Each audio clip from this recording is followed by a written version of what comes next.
Beaucoup d'hommes se perdent en Europe mentalement, parfois même physiquement et émotionnellement sans s'en rendre compte, alors qu'ils ont quitté leur pays d'origine pour venir se construire. Et comme d'habitude, j'aime bien les parties, je vais vous la partager en 5 parties et la dernière partie, ce serait comme un bonus. Donc, restez bien belle jusqu'à la fin de cette vidéo pour ne rien manquer, car ça va être très chaud. Et donc, la première partie, c'est les mauvaises fréquentations et les mauvais choix des partenaires.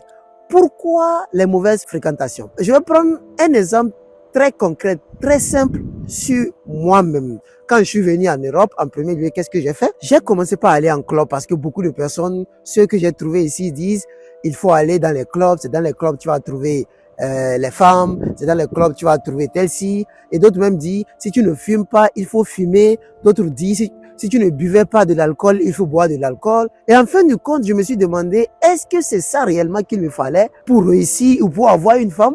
Parce que ça se dit, pour réussir, il faut avoir une femme. Et si tu n'as pas une femme, tu ne peux pas avoir les papiers. Donc, à cause des papiers, beaucoup de personnes se précipitent pour aller chercher des mauvaises partenaires. Et en fin de compte, après quelques années, ils vont se séparer et ils ont les papiers, mais ils n'ont pas la paix intérieure. Et donc, c'est pourquoi je dis les mauvaises fréquentations. J'en connais beaucoup de frères. Quand ils sont venus, même tout récemment, ils commencent pas à aller en club. Je leur dis, ce n'est pas nécessaire, c'est pas ça qui va te donner les papiers, ce n'est pas ça non plus qui va te sauver parce que, à la longue même, c'est ça qui va te ruiner la vie. Et du coup, selon moi, ces mauvais partenaires, parfois, et les mauvaises fréquentations, ça fait que beaucoup d'hommes africains se perdent en Europe sans s'en rendre compte. Ils délaissent leur culture, ils délaissent leur religion, d'autres qui commencent pas à avoir des mauvaises habitudes. Il faut se calmer, il faut se patienter, il faut chercher ce qui est à toi serait à toi, ce qui n'est pas à toi ne serait pas à toi. Donc ça ne sert à rien de chercher à forcer quelque chose qui n'est pas destiné à toi. Deuxième partie, c'est la perte du rôle d'un homme. La dernière fois, on a parlé des droits de l'homme. Quand je parle des droits de l'homme, je ne parle pas des droits de l'homme comme l'humanité a l'habitude de l'expliquer. Moi, je parle des droits et le rôle d'un homme dans un foyer, dans une famille et voire même dans la société. Et l'homme perd ce rôle et comment ne pas le perdre? Moi, je le dis, il est très important de rester aligné à ses décisions, de rester aligné à sa culture, de rester aligné à sa dignité pour ne pas perdre la voie.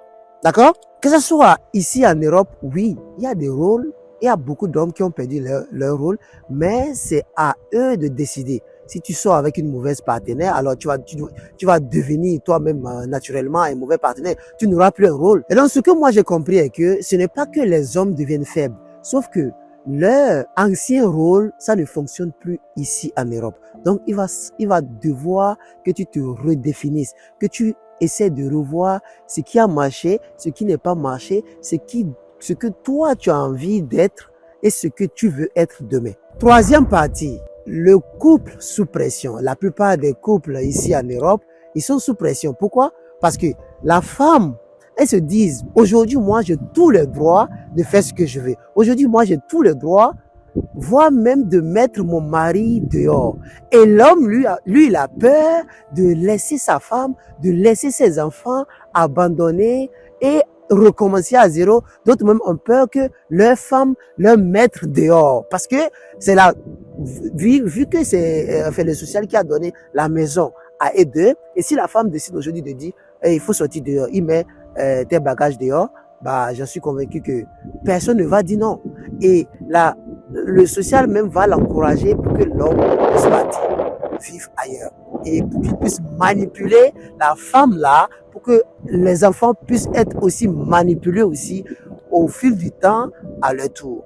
Donc, raison de plus, les couples sont sous pression et l'homme même quand il travaille, la femme dit tu travailles beaucoup. Et l'homme, quand il travaille, la femme dit tu n'as plus le temps pour moi. Moi, j'ai été dans ce cas-là avec mon ex-femme. Qu'est-ce qui se passe? Moi, je vais au boulot, elle dit que je ne passe plus de temps avec eux. Mais je dois travailler pour avoir de l'argent. Je dois travailler pour payer les loyers, pour payer tout ce qu'il faut.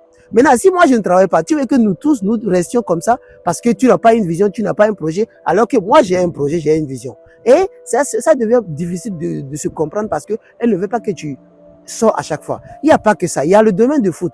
Moi, j'aime jouer au foot. Ça fait partie de mon hobby. Je l'ai même écrit dans mon livre Immigrer en conscience. Et du coup, si ta femme ne veut pas que toi tu joues au foot alors que toi tu aimes jouer, ça veut dire qu'il y a quelque chose qui manque en toi. Tu n'as plus cette chose-là en toi. Il y a une chose qui est prise de ton côté en fait.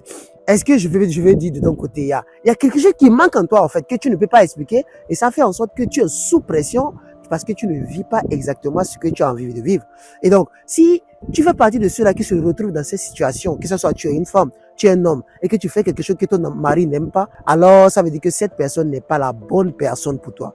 Pourquoi? Parce que moi, si ma femme aime jouer au golf, ne serait qu'une fois par mois ou une fois par 2 mois ou une fois par 3 mois, moi, je vais l'accompagner pour aller regarder ce qu'elle fait. Et donc, ça ne veut pas dire que parce qu'on s'est mis ensemble, que moi, je vais laisser tout ce que j'aime. Je vais laisser ma dignité, ma culture. Non, on est venus ensemble pour se comprendre, pour évoluer, pour grandir. Moi, j'apprends de toi, toi, tu apprends de moi. Mais si toi, tu penses que non, tu dois seulement que faire ce que moi je veux, alors ça ne va pas marcher. Et la plupart du temps, les femmes ici en Europe, c'est ce qu'elles veulent. Elles veulent décider à la place de leur mari. Et ça ne peut pas marcher. Quatrième partie, c'est l'illusion de vivre entre deux mondes.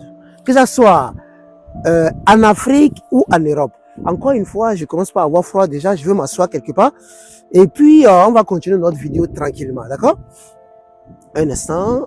Et donc, la famille, on était sur la quatrième partie qui est l'illusion de vivre entre deux mondes. Que ce soit en Europe ou en Afrique, j'ai même l'habitude de le dire, entre deux mondes, moi, je décide d'être ancré dans la vérité. Je vais vous dire la vérité, je vais vous dire les vécus, tout ce qui est là pour que beaucoup de personnes puissent comprendre, que ce soit ceux-là qui veulent venir, que ce soit ceux-là qui sont déjà là, que ce soit ceux-là qui veulent apprendre par rapport à d'autres personnes, ce qu'ils ont vécu, ça va leur permettre de gagner des années en avance. En Europe, tu n'es jamais totalement d'ici. Pourquoi? Parce qu'ils ont leur propre culture que tu dois apprendre. Ils ont leur langue que tu dois apprendre. Si c'est en France, c'est compréhensif, tu comprends déjà la langue.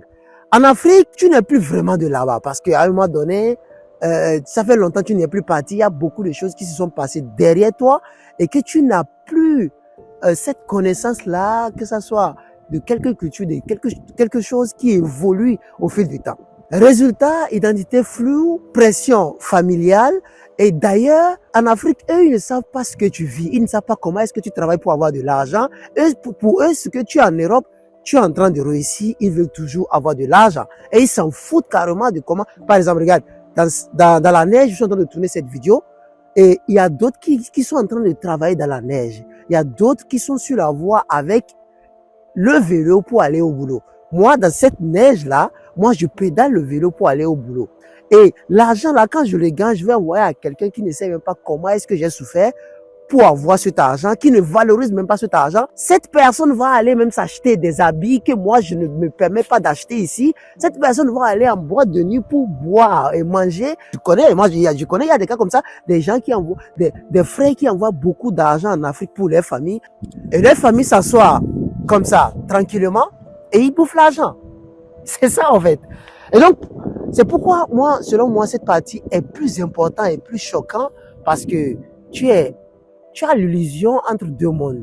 Tu ne sais plus où tu vis. Ici, on ne t'accepte pas comme tu es. Là-bas, tu n'es plus la leur. Et, conclusion, tu deviens un fantôme. Conclusion, la famille. L'Europe, selon moi, n'est ni un enfer ni un paradis. L'Europe révèle ta vraie identité, c'est-à-dire elle révèle ce que tu étais déjà auparavant et ce que tu continues d'être.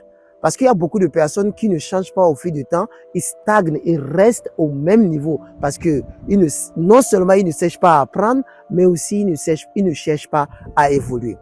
Il y a une chose aussi qui est encore plus importante que je trouve que je dois vous partager dans cette vidéo est que la plupart des Africains, surtout les hommes, quand ils viennent ici, ils n'ont pas un projet, ils n'ont pas un rêve. Et conclusion, c'est normal que tu te retrouves avec des mauvais partenaires. C'est normal que tu fréquentes des mauvaises fréquentations. Parce que tu n'as pas un projet, tu n'as pas un rêve. Moi, par exemple, j'ai un rêve, j'ai des projets qui sont en cours. Maintenant, est-ce que je peux me permettre d'aller en boîte pour aller rencontrer des gens qui n'ont pas un rêve? Des gens qui pensent seulement qu'aujourd'hui, des gens qui ne savent même pas, qui ne savent même pas qu'est-ce qu'est la définition d'une vision. Si tu ne sais pas qui tu es, l'Europe va te le rappeler brutalement. Voilà la famille, nous sommes plutôt à la fin de cette vidéo. Si cette vidéo t'a plu, n'hésite pas à me donner un pouce bleu, n'hésite pas à commenter en dessus de cette vidéo. Si tu es encore plus gentil, partage cette vidéo à quelqu'un qui aimerait venir en Europe ou quelqu'un qui est déjà en Europe ou quelqu'un qui veut comprendre les réalités de l'Europe et quelqu'un qui veut aussi comprendre un peu le système familial en Europe et plus précisément en Allemagne. J'ai aussi des e-books. Si vous êtes intéressé, n'hésitez pas à cliquer dans la description en dessous de cette vidéo pour vous en procurer de mon e-book qui est déjà aussi sorti officiellement, Immigré en conscience. Sur ce, la famille, entre deux mondes, moi j'ai choisi d'être ancré dans la vérité. Écris ton histoire, car c'est toi seul qui détiens le stylo et non personne. Sur ce, on se dira à très vite pour une nouvelle vidéo. Ciao, ciao.